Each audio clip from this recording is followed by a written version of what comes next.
Good afternoon and welcome. I'd like to thank everyone for taking the time to hop on our webinar today with Jason, who's coming at you from Duke University down in North Carolina. We're going to give everyone just a couple extra minutes to hop on. It's 5:28 right now. We'll be starting in about 3 or 4 minutes. If anyone would like to grab a drink real quick, or if you have any questions, please be aware that you can, we've muted this because we'll be recording and sending this out later. But if you have any questions, please feel free. You can type them in the chat box or raise your hand, and either myself or Jason will be getting back to you with any answers. Again, we appreciate everyone taking the time to be on today, and we'll be getting started momentarily. Thanks.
Good afternoon, everybody. I appreciate you taking the time to be on.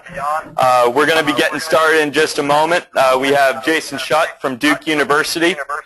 If you're just joining, please be aware this is being recorded, so we have muted everyone to minimize any background noise. If you have any questions, please feel free to type them into the chat box, and either myself or Jason will be responding to you.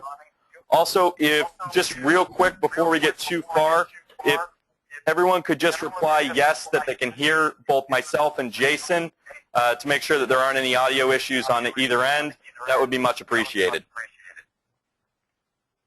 Yes, and I'll double check that you can hear me as well. So go ahead and reply yes in the chat box.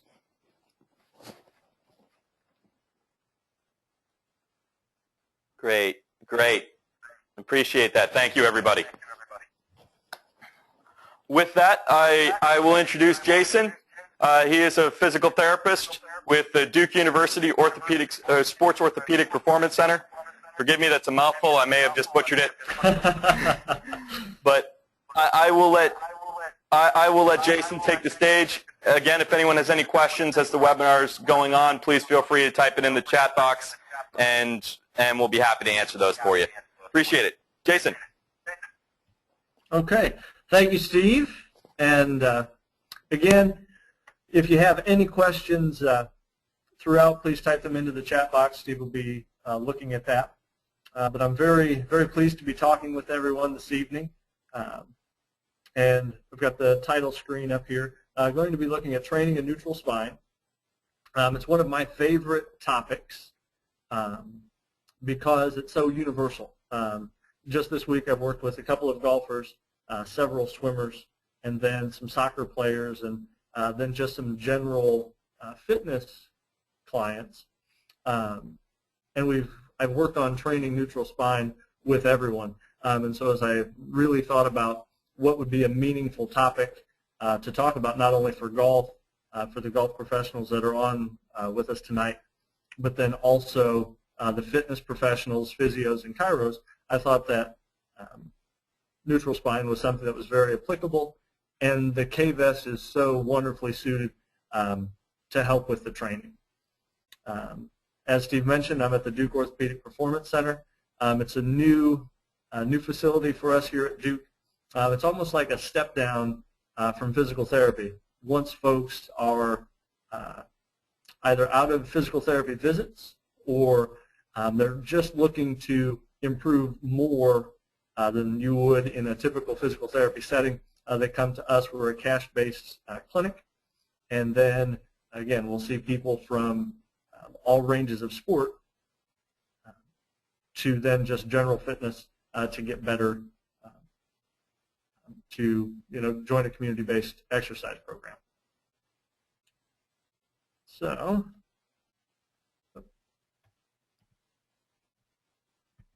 there we go. Kind of the agenda for this evening. I just want to present a case study. Somebody that I've worked with now 2 weeks in a row, and take you through the screening that we would do here, both from a movement standpoint to 3D. Then kind of how I prioritized how he moved and what we found in the 3D. Show you some of the correctives that we did, and then show you the follow-up 3D that we collected, and then even a second visit that we just had to look at how he maintained what we had worked on using the corrective exercises, and then kind of how we're progressing and moving him forward. Again, if you have questions, please ask them throughout, and Steve, again, will be monitoring the chat box, and at appropriate times, then he will break in, and we'll get those questions answered. I guess real quickly, I did forget to mention a little bit about my background. I was a traditional teaching professional. I started in 2005, working a lot with juniors. As that progressed and grew, I started working with more adult players. In the winter, December of 2006, January 2007, I came across the K-Vest and purchased it at that time. Then just a few months later was TPI came to my attention. I attended one of their seminars in June of 2007. At that time I had a very good conversation with Greg Rose, just kind of what I needed to learn as a golf professional, and quite honestly ask him what I needed to learn to understand the body and the way we move the way he does. He just encouraged me to go back to school at that time. So then several months later, I went to a TPI level 2, and there I ran into Greg Cook and heard or just listened to him talk about how he was working with some golfers, and decided that I definitely needed to return to school. But it wasn't until several years later I started here at Duke in 2010 to pursue my physical therapy degree, and ended up choosing physical therapy just because I thought it was the best blend for me, as opposed to chiropractic or athletic training. But now I've completed my schooling and have started here, and just in a very good environment. I work with Dr. Robert Butler, who is colleagues with Dr. Greg Rose and Greg Cook, and it's been a very, very enjoyable experience. So that's a little bit about me, and so let's go ahead and look now at our case presentation. We're going to be looking at Ron B. tonight, 67-year-old man. I would call him a semi-avid golfer in that he plays about 10 rounds a year. When I asked him where his home golf course was or where he played his most golf, he gave me a golf course in Atlanta. We're in Durham, North Carolina, and he gave me a golf course in Atlanta. I said, well, how often do you get down there? And he said, well, a few times a year. So golf is definitely not his priority in life. In fact, when I asked him what he really enjoyed and really wanted to get better at, it was trout fishing. He's a very avid outdoorsman, and it's important for him to be able to navigate the creek and the water, maintaining his balance while he's trout fishing. He's a former marathon runner, and if you look down to the next bullet point, now has significant arthritis in his left knee.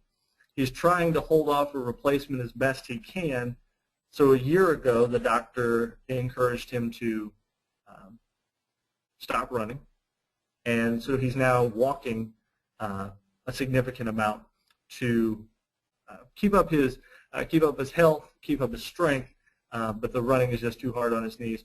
So he's got 4 more years, hopefully, to stay in good physical condition and hold off on that knee replacement. So his goals, when we talked through in our initial assessment what he wanted to work on, he definitely knows that he needs some amount of corrective exercise to stay active and to stay strong enough so that when he does have the total knee replacement in a few years, that he'll rehab from that well. He's mentioned specifically that for trout fishing, he needs improved balance, and he also thinks that that will improve his golf swing. And then finally, and it probably is third in line, he would like to play better golf. His main complaints about his golf game are that he's inconsistent down in this next section here, that he's very inconsistent on the golf course, and then balance not only on the golf course, but then also, again, just in life and while he's fishing.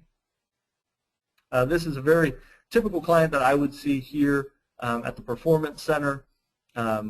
They could be referred to us by some of our orthopedic surgeons, or the word gets around that you're working with golfers and athletes that have had replaced joints and so on, and you'll get more. And so another client of mine is a total shoulder and total knee client, and I just want to encourage everybody out there who is working, especially from a golf pro standpoint, these guys definitely still need our help even more after replacement surgery to get back to playing. And sometimes we definitely approach them with a lot of anxiety, like, oh no, I don't want to do the wrong things.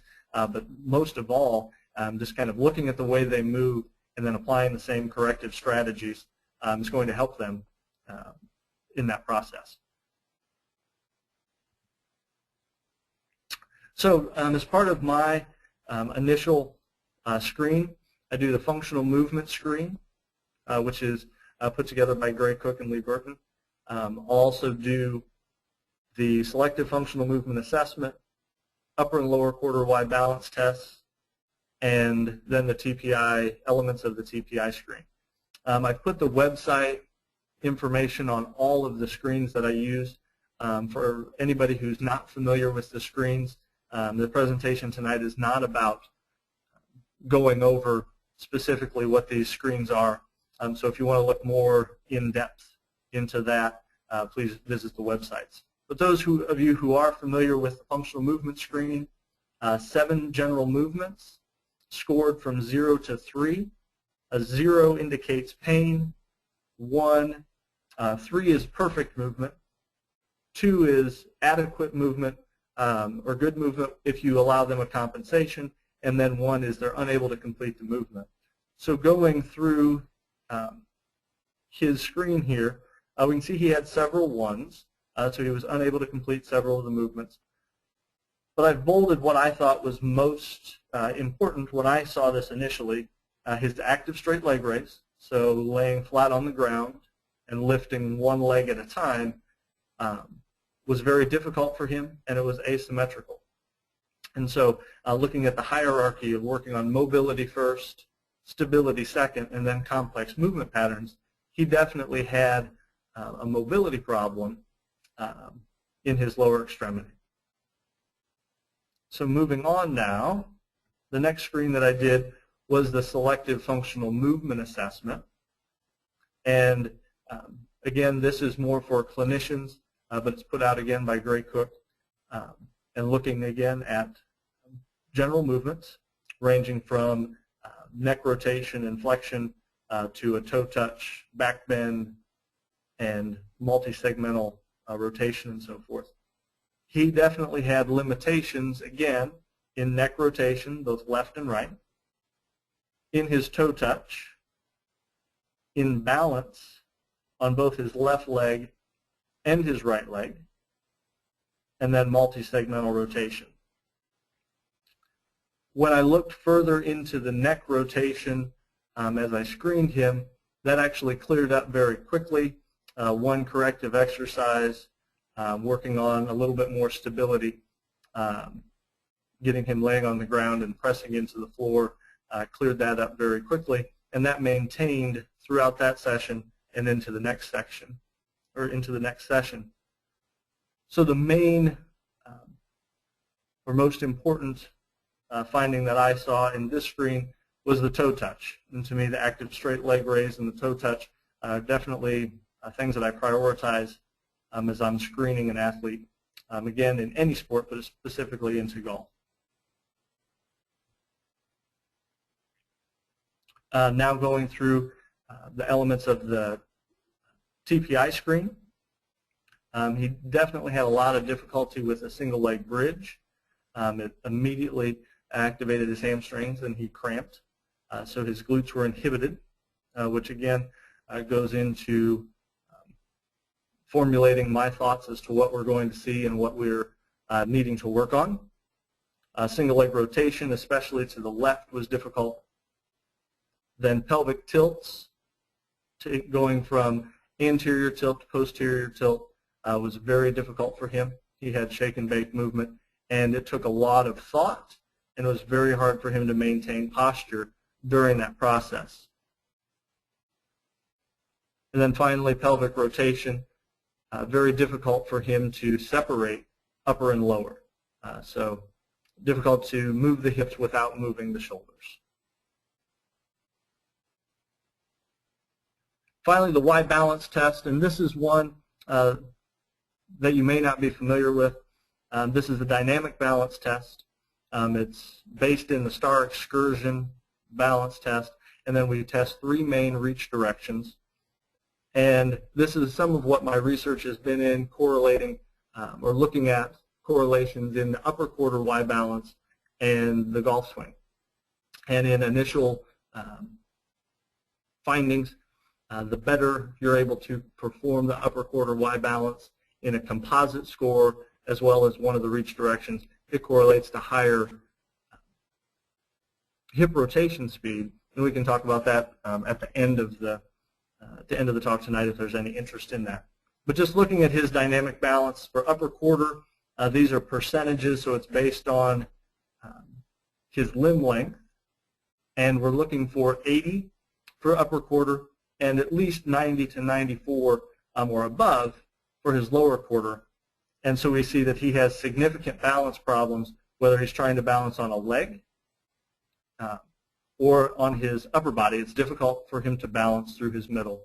And notice that even though the left side is the one with arthritis, the right side is also almost equally affected as far as for balance. Okay, so now I want to look at his 3D. So I'm going to bring up K-Vest.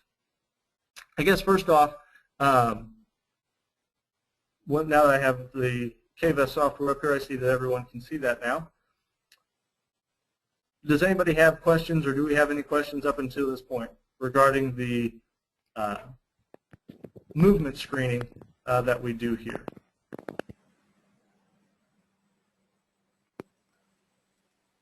No, Jason, we're actually pretty good with that. As you move in, you may want to just make some correlations for some of the people on here with the Y balance test, how that might affect things you see in 3D. I know you're probably going to get there just to... Yeah, for sure. For sure, and the Y balance test is a newer screen, and something that I'm interested in looking at, but it's still very, very new as it relates to golf. So I'm going to go ahead and look at his first swing here, and there we are. So the first thing that I always have folks look at, kinematic sequence, and for this gentleman, he's a retired Superior Court judge, so looking at charts and graphs are not important to him, but I definitely want him to see where how we're tracking the data and what we're looking for. But then most importantly for him, I want to take him directly to the reports to show him the specific numbers and how we're looking. So just as I would do, I like to initially look at, zoom in on the takeaway sequence. We see that he does an adequate job getting the shoulders to separate from the hips. And then in transition, if we zoom in a little bit more specifically here, again, it's officially, we do have the hips going first. Shoulders are moving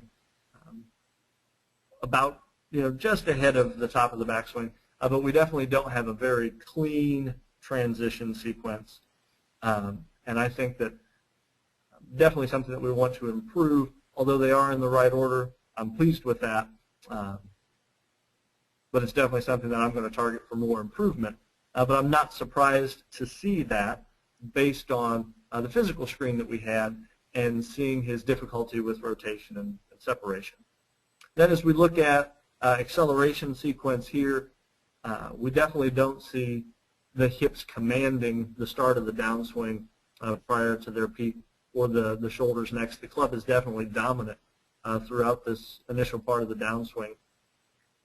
I like that he has some hip stabilization, even though I know it's very difficult for him in watching him swing, very difficult for him to get onto his left knee. So I'm interested in how he is stabilizing his hips. And then we see maybe not the best stabilization through his torso. So now I'm going to move down to the pelvic bend graph. Oh, last point here. Definitely, as I look at these, even though, again, we're peaking in the right order, as we know, we want the hips to peak much earlier in the downswing. So about 50% of the way from top of the backswing to impact, we're looking for those hips to peak in speed. So while we do see the numbering system here on the left-hand side will read that he was able to sequence in the right order, it's really all happening just prior to impact. So now I'll move down to the pelvic bend graph.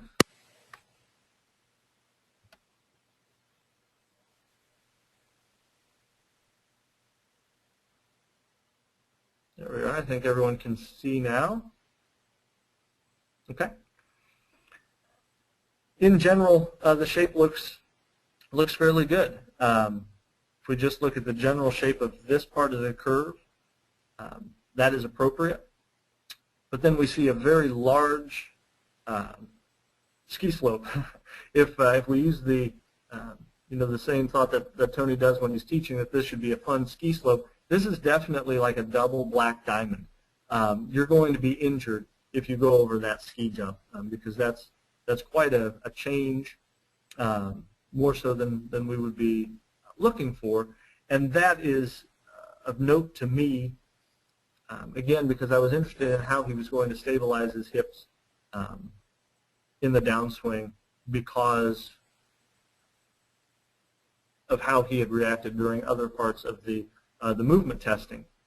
But when we look more specifically at the numbers here on the left-hand side, his starting hip posture is near to 34 degrees. So he's well above range. And so this is the part in presenting this to him that I would take him to to one of the reports and show him exactly what the PGA Tour ranges were, to show him how much out of range he was at that particular point. But just to continue down through the performance graphs here. And while you're doing that, Deanna asked if you're looking at his foot posture when you're doing this work. Yes. So the SFMA is conducted without shoes. And so is she specifically looking at foot posture as far as whether flat arched or a high arch, and if he's standing pronated? Yes, that's definitely something that I look at. That's part of the assessment.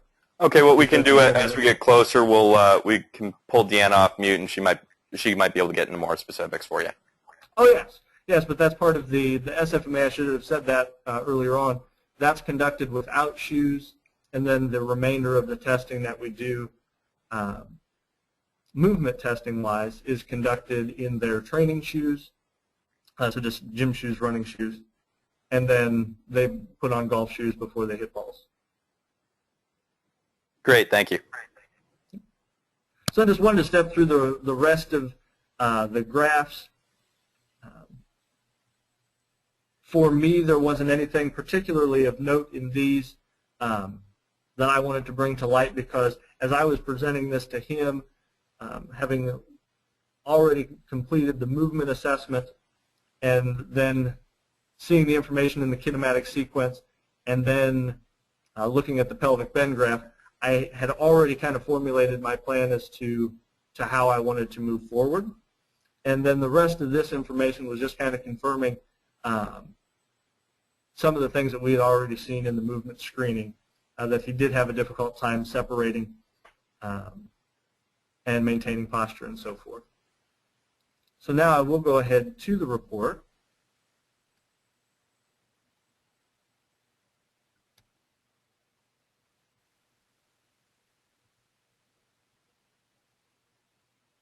Just back to the top.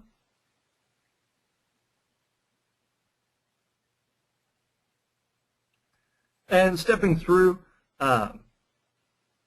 again, so I teach only indoors, or these the lessons are given. I consider myself much more of a golf fitness person now. I made that decision that I knew I was more toward golf fitness when I had very little sand in my shoes at the end of the day. I only teach indoors now, and so alignment at address in the past would have been something that I definitely would address very early on in getting some alignment aids down. Not something that I'll work on as quickly indoors, not because it's not important, just because I want to correlate, especially in the first lesson. Our first assessment lasts about 2 hours. 90 minutes of that is the movement piece, and then the last 30 minutes is the first 90 minutes is assessment, and then the last 30 minutes is their first lesson. And so I really try to get them into some corrective exercises and interacting with the software in that first 30 minutes. And so that wasn't something that I focused on with him. But then moving down, this is where I drew his attention just to the PGA Tour averages, and then his pelvic bend and address and where he was.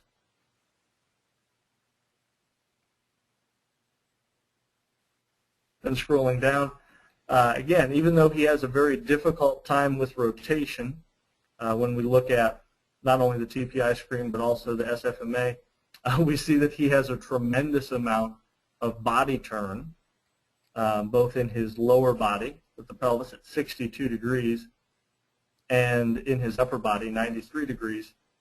And this is something that we'll work on in the coming weeks to try to get him to reduce the amount of rotation and to stay more in control.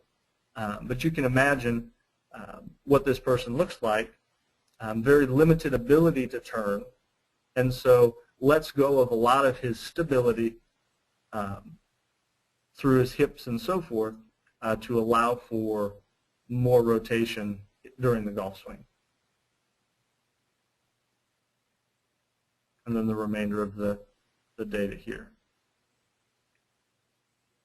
Again, I'm not surprised at all with that quantity of rotation to see him standing out of posture compared to his address position. So, after looking at that, to prioritize, again, I wanted to attack the neutral spine. Looking at how he set up in the golf swing, and then seeing that he had 33 degrees of anterior tilt, but then looking at his toe touch and his active straight leg raise, I knew that we could make a lot of ground very quickly by working on neutral spine. Also, particularly for him, because golf is maybe third on his depth chart of activity, knowing that he wants to be an active person out in the community walking, and then with the trout fishing and just being outdoors hiking, I knew that if we could get him in better pelvic alignment, we could improve his balance, and he would see the difference very quickly in those activities as well. The other reason that I really like to target the pelvic bend graph and neutral spine is because it can clear up so many other areas. I have the different postures in a small graphic here at the bottom.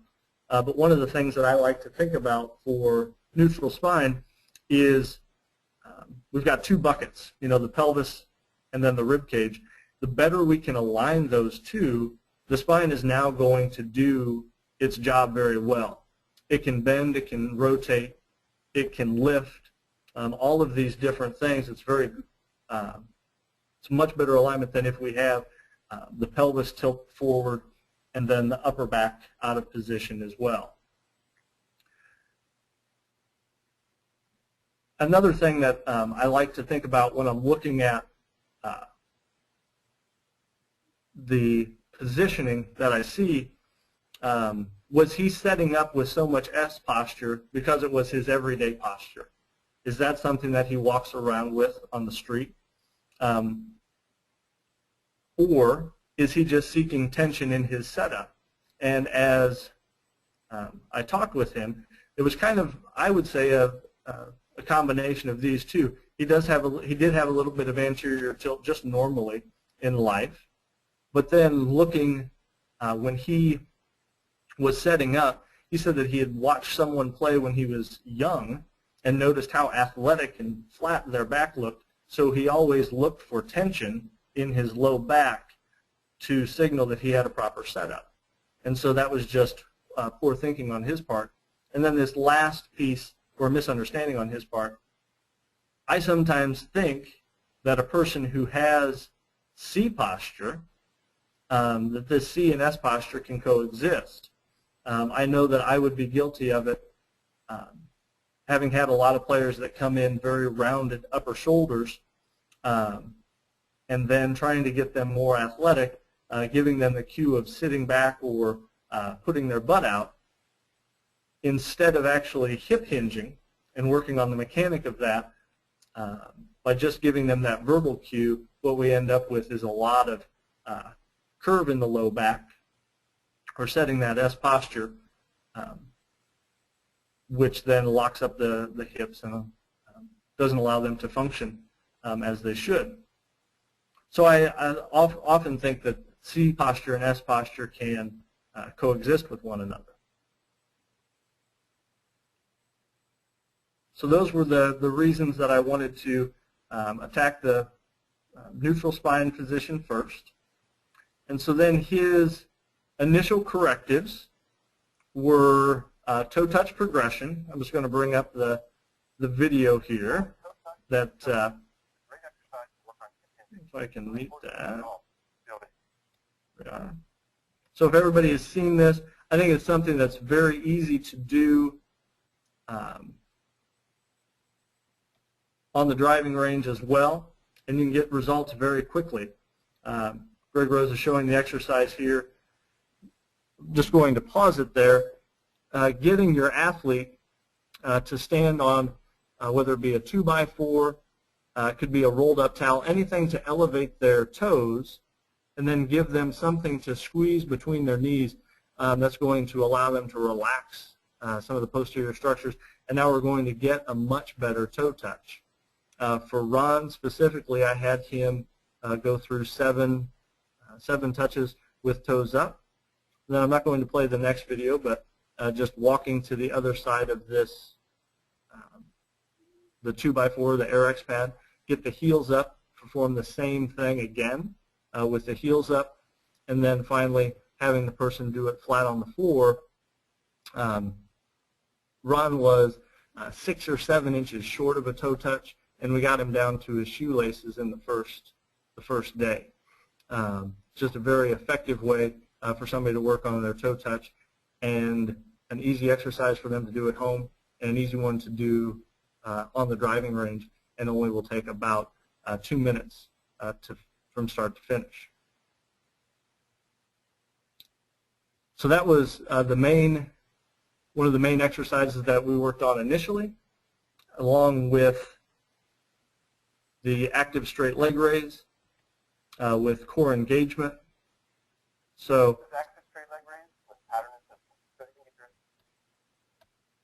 we're just going to, it's just like the straight leg raise test, but now we're going to press down with the bands. And when we do that, it forces the core to stabilize. That's going to grab onto the pelvis rather than allowing them to fall into that S posture. It's going to keep him more neutral and then lift the left and right leg.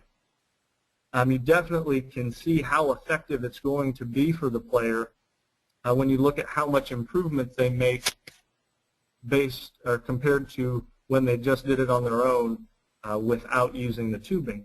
So just lying on the floor, it was very difficult for Ron to even get his leg to his knee, and then just giving them this amount of feedback to engage the core, better alignment of the pelvis, he was able to bring the foot all the way well past the knee.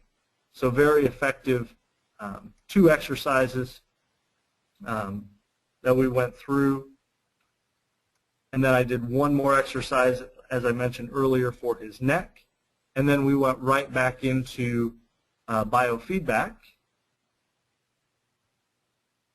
and wanted to see how he had made improvement. So I'll now bring that up.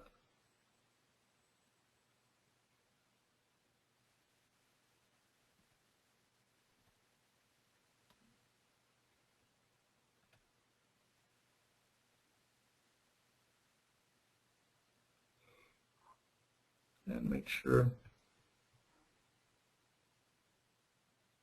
I think everyone can see the screen now. And so again, looking back, I didn't expect to see a lot of changes in the kinematic sequence with just the change in pelvic bend. I thought that we may get a little bit better sequencing early on because he would have better ability to rotate from a neutral spine.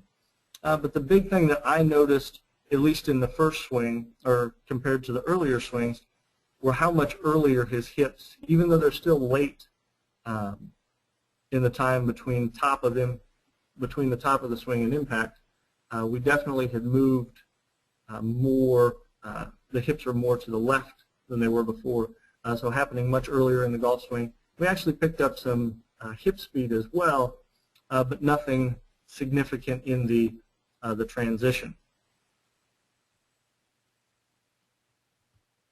So now moving down to pelvic bend, we started a much better position, so he learned that, but we still see this big spike where he actually is going into more anterior tilt than he started. So I look at that, and again, just somewhat of a motor program that he needs more work to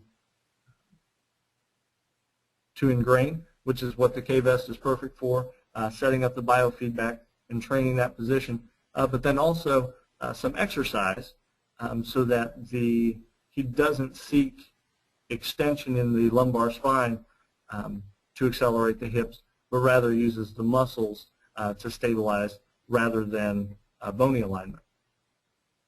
So I'm looking here at my time. I better move a little bit more quickly. So seeing this, I knew that he was well pleased with the lesson, felt that he had picked up some more speed. So starting then, the next time that I saw him, start of session,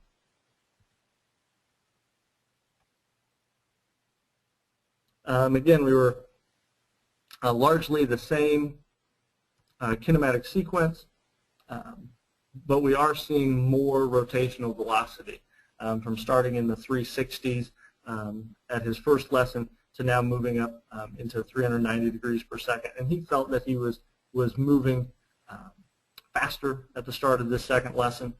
As we look at the pelvic bend graph, again, we have a very significant increase in that transition phase, moving to impact.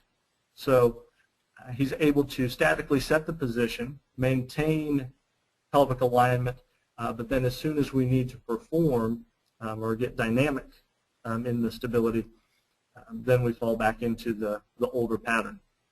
So looking at this, again, I know that upcoming I'm going to have to increase the exercises into chop patterns, whether they be in half kneeling or split stance. But again, for his lesson, for his second lesson, wanted to make sure that we understood neutral spine, took him back to active straight leg raise, the toe touch progression. But then I did want to begin introducing more dynamic hip stability and pelvis control. And so we moved to active straight leg raise instead of lying on the ground. After we completed that exercise, we then completed it standing at a cable cross machine. Hey, Jason. Yeah. Ward just asked if you could pop up the video for Ron. I actually do not have video. I'm sorry. I thought of that after. I don't often take video during the sessions unless it's of the swing, and I don't have swing footage of him because I didn't need that extra data piece. When I was doing his initial assessment, I had enough from the movement assessment and the 3D to move right into what I wanted to work on, so I didn't take the time to collect video. Okay. We weren't going to work on specific Could you positions. pop up the animation then? Absolutely. Absolutely.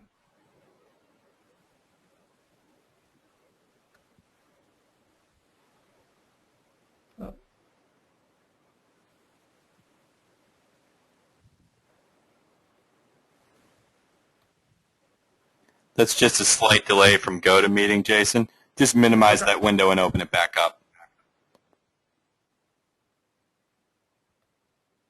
There we go.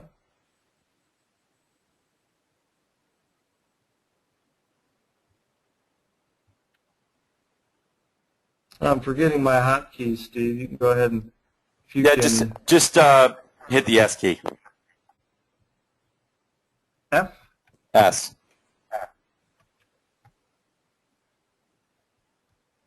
Or you can just right-click in that. There you go. Perfect.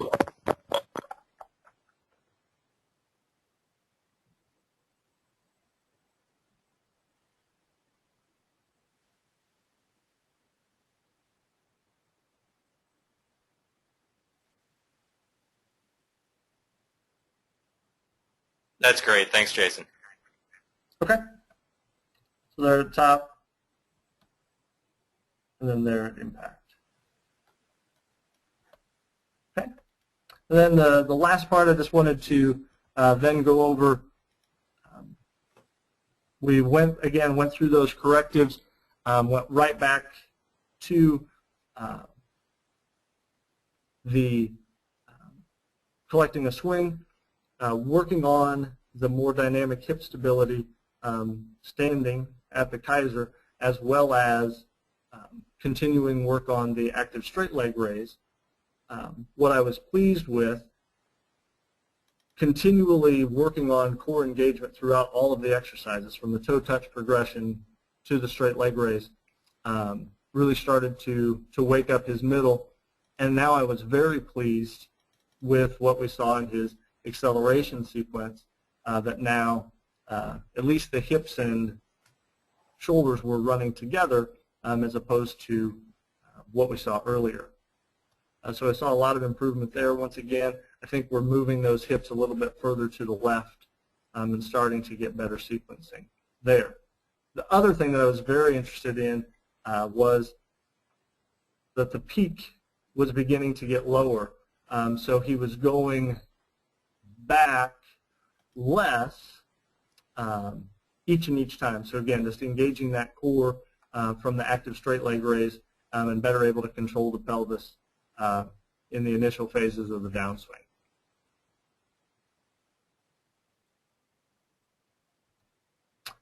And then we did the last piece that we did before he left after his second lesson. We worked a little bit on total length of swing, trying to get him to feel a shorter golf swing, so that was something that he could do in addition to his corrective exercises, so that he could begin to feel some separation.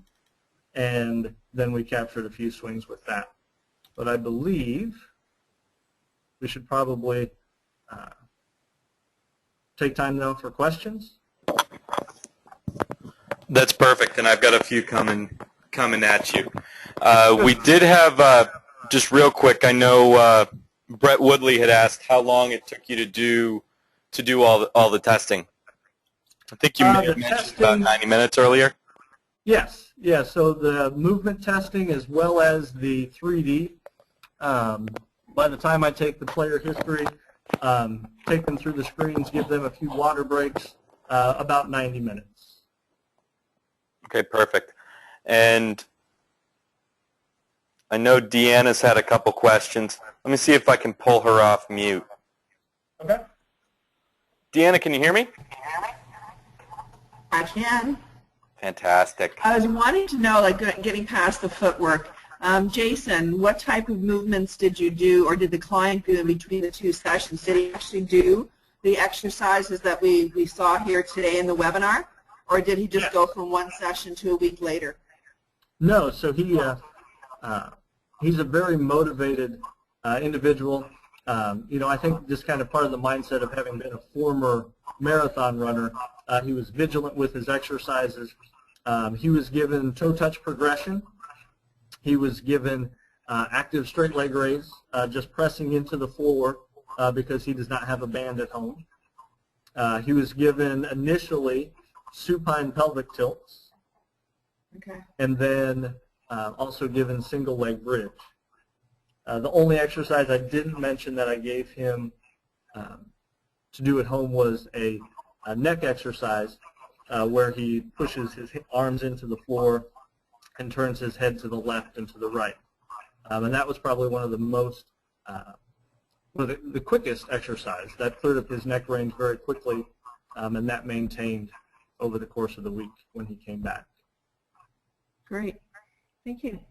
Awesome. And next question's from Mark McRae. So just a moment. Let me find him and pull him off mute.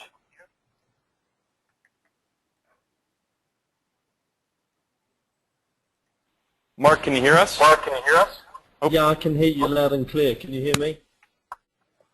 We can. Yes. Perfect. Jason, I'm particularly interested about what you were talking about when you got the guy to do some chops. I'm guessing you mean diagonal chops to really help level off that pelvis bend in the transition? Correct. That is, I have that on his list of things as we move forward. The way I look at it, initially I want to establish the static position of being able to get him into a neutral spine at setup. And then I know that he's probably going to fall back into that pattern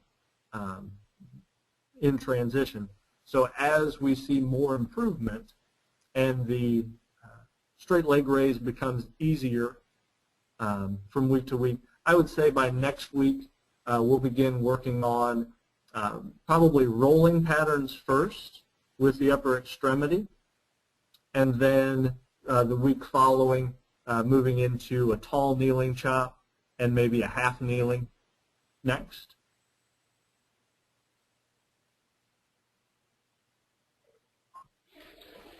Sounds very good. I missed the bit earlier when you said you tested him. Did you test his slings? Were his slings particularly bad before you started this process?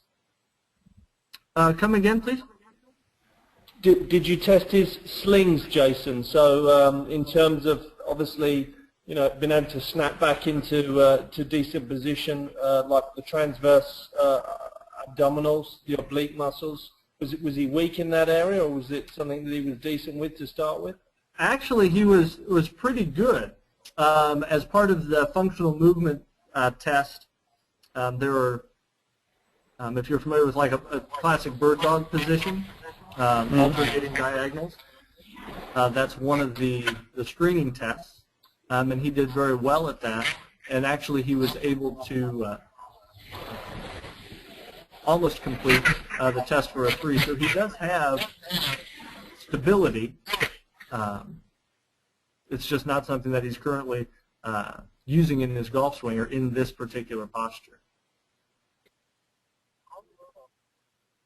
That's very interesting. Thank you, Jason. And so I think that's where, again, I like using the active straight leg raise, but ultimately to work on all the aspects, I need to get him into the posture that he's going to perform in, and that's that standing. And so taking him through the progression from tall kneeling to half kneeling, ultimately getting him into standing, whether it be with a split stance or parallel stance, getting the K-Best on him, and then getting him loaded up with either bands or a cable cross machine or a Kaiser to perform chops and lifting pattern. Is going to be what makes the biggest change in the dynamic part of our graphs. Awesome. Thank you, Jason. Next we have Brett Woodley. We've got 4 other questions. After this it'll be Pete, then Jeremy, then Deanna again. Brett, can you hear us? Yeah, loud and clear. Jason, I was just interested. I'm a physio from New Zealand actually, so just the movement side of things really interests me, and the fact that he's getting a lot of rotation in his backswing, in his pelvis and his upper body. And you see when he comes back to impact, he's only really reaching pelvic neutral with rotation at impact. Yes. Now that ski slope that you're seeing in his downswing, the fact that it's so big and it's quite late, that little trigger we want to see just after the top, don't we? And then it coming right down. Do you think that's related just to the fact that he's he's going so far back with his pelvic rotation that by the time he actually recovers all of that rotation, he can't effectively get that pelvic bend doing what it needs to be doing, because he's taking most of his backswing to get his pelvis, well, he's taking all of his downswing, sorry, to get his pelvis back to neutral, let alone 30 degrees open. So I just wondered whether, or the way I look at him, I'd see what would happen to his ski slope if he actually limited his rotation in his backswing, and see whether it actually became shorter and sharper. Just a thought, just looking at his graphs. No, that's fantastic, and actually that was what we did. We had about 20 minutes remaining. The last animation, or the last graph that I showed you was from his last session, about 20 minutes before the end. And then in that last bit, we did work on length of swing, getting him to, I increased the parameters for the feedback, allowing his hips to turn to about 50, so that he could complete enough of a shoulder turn. Because obviously his pelvis and his upper body is still so connected that if he goes, if you limit his pelvic rotation to 30 to 40 degrees, he's only going to get 50 or 60 degrees worth of upper body rotation.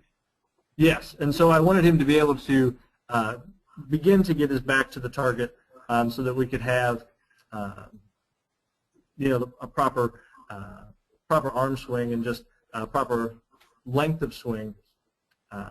So allowing his hips to go to 50 or 55 did that as long as he had the biofeedback on, and I would have him initially, the way I standard use the K-Trainer. I love the fact that it's set up for 10 reps.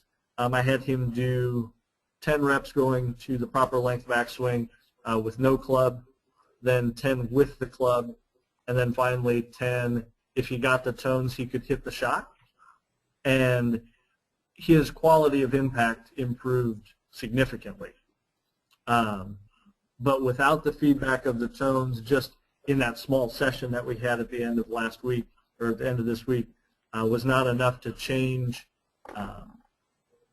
the graph. Actually, let me take you to the very last swing that we looked at.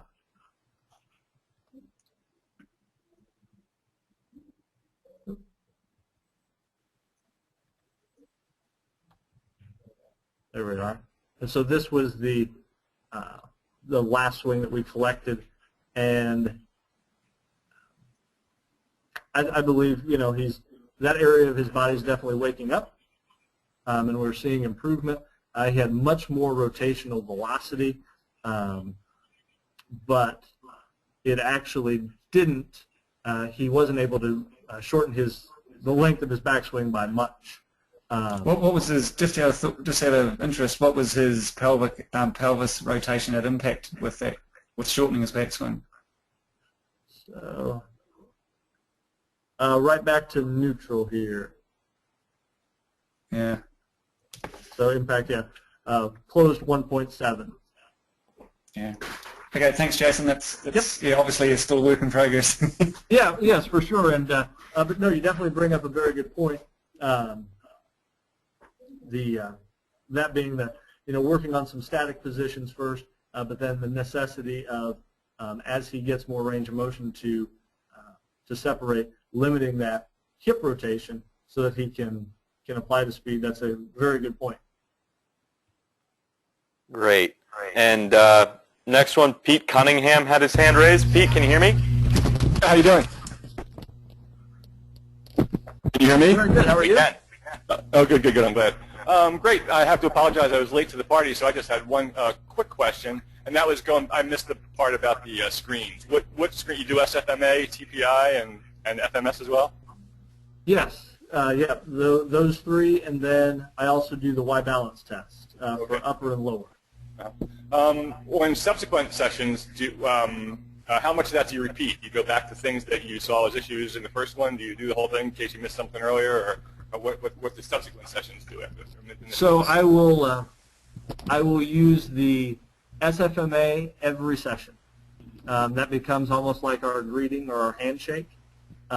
We'll go through the top 7, the main movements, each time we come in just to see where we're at. Then, periodically, we'll then look at maybe one movement of the FMS, but probably the more sensitive of the tests would be the Y-balance test. We'll see improvement there before we would see improvement in like an overall FMS score. So I would say that we'll test that 8 weeks. Good, But so, SFMA definitely every week. so, but it's still, you're not doing the whole shooting match, so that's your subsequent sessions are shorter in duration? Correct, correct. A typical 1-hour session with, probably 5 minutes of greeting at the beginning, and then 10 minutes of setting up the next session at the end. So 45 minutes of time working, and we will collect swings at the beginning to see how much they retained, to see where we're starting. We'll do the SFMA. That will kind of guide if we're going to maintain the same correctives for another week, or if we're going to modify the program, and then complete those correctives, circle it back around using the biofeedback to train positions in the golf swing, and then collect at the end. And you give them homework, obviously, the corrective exercises that you prescribe. How often do you prescribe them for them? Is there a... Every day. Every day? Every day. They get Sundays off. There you go. That's not so bad. Great, thanks. A really comprehensive presentation, Jason. I really appreciated it. I like how you tied in movement assessment issues to things you found all the way through the graphs. Well done. Thank you. Thanks, Pete. Next, we got 3 more. We have Jeremy Brazil. Jeremy, can you hear us? Yeah. Awesome. There. So I was curious, when you did the TPI screen and even the FMA or FMS, I'm sorry, 90-90 in the shoulders. What was it? In golf posture more than anything. Okay. So actually for the shoulder screen, I don't do the TPI specific 90-90 because as part of the FMS we have a shoulder mobility screen. And then also there's a shoulder component in the SFMA. External rotation for both shoulders is adequate. So he's 2 or beyond 90 degrees. Okay. And then internal rotation, however, is very difficult for his right shoulder, and that's why we see the asymmetry in his FMS score, and then it also is a dysfunctional pattern in his SFMA. Okay. Did you do any kind of work with that, or do you feel that added to that increased trunk turn that you saw with him? I mean, obviously, ground up approach, you're looking at the hips and legs and all of that, but even adding to that a little bit. No, for sure, because he definitely has he was a judge, again, so a lot of times sitting a rounded shoulders posture. And again, that's why I kind of wanted to, so often I'll see, my eye would maybe initially look at him and say he's a C posture guy. But then when you get the K-vest on, you have him go through the TPI screen where they're doing their pelvic tilt test, and you really find out that they're locked up in anterior tilt at their setup position. And so, but yes, my hope is as we improve his, get him to more neutral in the hip position, and that becomes his normal habit, we'll be able to improve his upper back posture, and then that'll improve his shoulder positioning, yes. Okay. Well, I've seen it a lot in guys that, either have some type of rotator cuff pathology or something, but they overcompensate with that trunk turn, thus leading to the hip turn. But when you screen their hips, they're typically pretty strong into the hip and glute region. It's just that they get so much T-spine rotation to compensate for that external and internal rotation deficit. I've got you.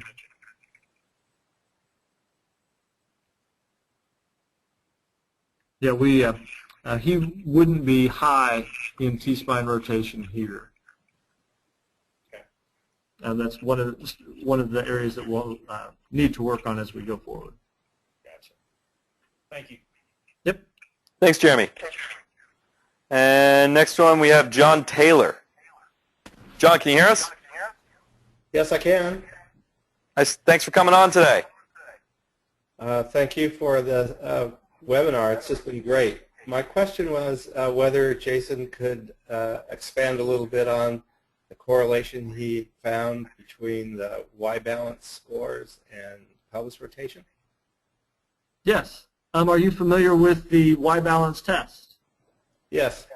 Okay. So the upper quarter Y-balance, they're in, for those that are not seeing the test, they're in a push-up position, and while balancing on one arm, feet can be shoulder width apart. The feet cannot leave the ground. They'll push a block. If they're balancing on their right hand, they'll push a block out as far as they can to the left, then push a block going down at an angle almost toward their foot as far as they can, and then they will reach up in front of their right arm and push up in that direction as far as they can. What we found in the initial subjects, the further that you could push or reach in the superior direction, superior lateral direction, so reaching up and across the stance arm, the faster pelvic rotation you had when we collected with the K-Vest. And we only had 35 test subjects, I believe, and the composite score, so if you added up all three reach directions and then divided that number by their arm length, that was beginning to get to significance in that there was a correlation there as well. That's fascinating. Thank you. Yeah, and it's I'm very interested in it. It's you know, in golf we definitely stable pelvis, and then the torso needs to work on top of that, and then stable torso and the arms move on that. So this very similar type test, the folks that are able to really maintain a level hips are able now to bend and contort or twist and contort their shoulders to reach much further in these different directions. And what I like about it as a test, it's definitely not something that's practiced or rehearsed, and so you get pretty good, I think a pretty good, honest depiction of what their ability is, as opposed to somebody who has learned a compensation if it's a movement that they do regularly. Are you seeing any effect of either too much kyphosis, C posture, or S posture, lordosis, with the Y-balance scores? I cannot say anything for C posture that I have noticed. The folks that tend toward S posture, they may do very well reaching out to the side and underneath, but as they have to reach up and across, having that lordosis in the back makes it very hard for them to reach up and across effectively. So they can, but diminish reach distance. If they're able to keep their hips a little higher, that allows them to reach much further. Yeah, that's interesting. Yeah, that's what I would have guessed. Oh, thank you very much, Jason. Yes, you're very welcome. Oh, and one more. Mark McCrae. Just a second. Mark? Hi, Jason. Just a quick one. Obviously, you've talked a lot about the link between the pelvis and the upper body. If you had to choose just one exercise that would really be the best one to get that upper body to stabilize, what would that be for you?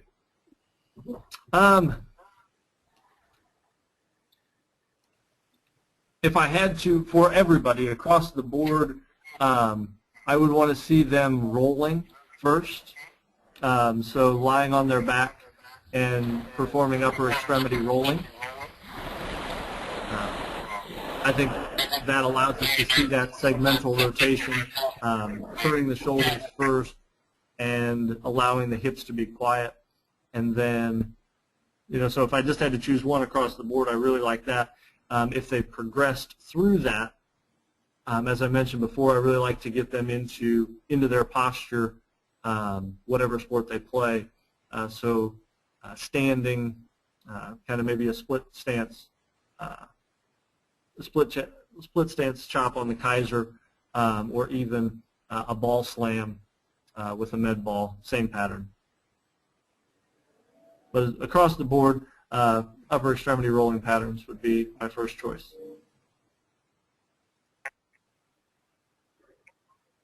That's fascinating. Thanks a lot, Jason. That's very helpful. Thank you. Fantastic. I think that's it. Does anyone else have any other questions? I know we've run a little long.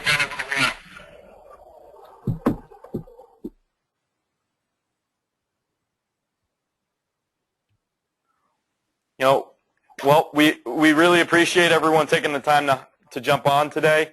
Hopefully it's been beneficial, and we're thankful to have Jason come on and take his time to walk through some of his insights. Again, I'll be staying on for a few extra minutes if there are any other questions. I'm not sure about Jason, but we can definitely check on that. And otherwise, thank you very much. We appreciate your time. Please, feel free to either reach out to myself or any of the other KVEST team if there's anything we can ever do to help. Oh, one just popped in. Yes, thanks, and Mark. I'll just take a moment. I thank Steve for the opportunity to do this. I thank everybody for attending, and I think it's very, very great for KVEST to put these sorts of presentations out by those who are much smarter than me each week. Tony speaking last week, and the list of presenters has been very good. So it's much appreciated. Fun to watch. Again, thank you. We really